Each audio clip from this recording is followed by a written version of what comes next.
প্রথমে বলেছিল 2002 সালে বাপের লিস্ট দেখালেই হয়ে যাবে, এখন দেখতে পাচ্ছি বাপেরই নাম বাদ, তার লিস্টের আর কি ভ্যালু থাকবে? বাপেরই তো নাম খুঁজে পাচ্ছি না। বলছে তোমার বাপের নামও বাদ পড়ে গেছে।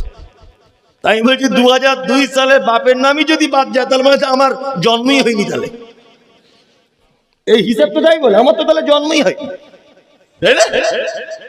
কি বিপদে পড়েছি। আল্লাহ আল্লাহ জালেম শাসক থেকে আমাদেরকে বাঁচাও, আমিন আমিন। আল্লাহ জালেম অত্যাচারী শাসক থেকে আমাদেরকে বাঁচাও। ঠিক যেমন ব্রিটিশরা এদেশে অত্যাচার করেছিল, ব্রিটিশ 180 থেকে 90 বছর, ঠিক যেন ব্রিটিশদের রাজত্ব চলছে ভারতবর্ষে। মনে হচ্ছে না? মনে হচ্ছে। আমার বয়স 35 বছর, আমার মনে হয় জীবনে 10 বছর ফর্ম ফিল আপ করতে আর এই কাগজ ঠিক করতেই চলে গেল। তার কবে আর কি করব? কি বললাম বুঝলেন না? কি যে অবস্থা চলছে বর্তমান মুসলমানদের অবস্থা কেমন এটা আপনাকে বলি।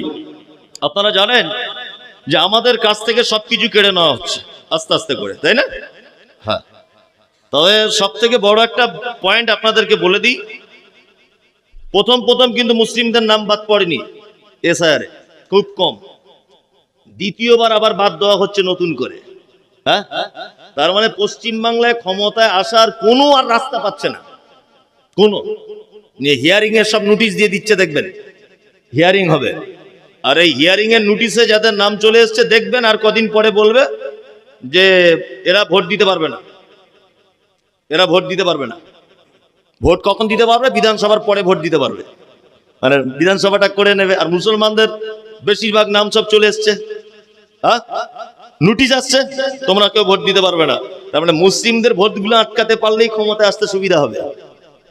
এটা একটা পরিকল্পনা, রাজনীতির ব্যাপার। যাই হোক, আপনারা জানেন, যদি আপনাকে এখন জিজ্ঞাসা করি যে ভারতবর্ষের বাবরি মসজিদ ঠেকানো গেল না কেন, আপনাকে যদি জিজ্ঞাসা করি ওয়াকফ সম্পত্তি ঠেকানো গেল না কেন, আপনি একটাই কথা বলবেন, আমরা সংখ্যায় কম।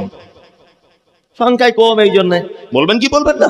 বলবেন সারা পৃথিবীর ইতিহাসে মুসলিমরা জীবনে কোনোদিন সংখ্যা গরিষ্ঠতার কারণে কোনো জায়গায় বিজয় আনতে পারেনি। প্রত্যেক জায়গাতে সংখ্যালঘু থাকার পরেই বিজয় এসেছে। প্রমাণ, বদরের যুদ্ধ কতজন ছিল মুসলিম সৈন্য? 313। মুশরিকেরা 1000। উহুদের যুদ্ধে কত ছিল?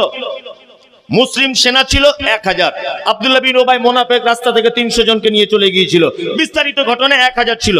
বেঈমান মুশরিকেরা কত? 3000। আপনারা জানেন যে সারা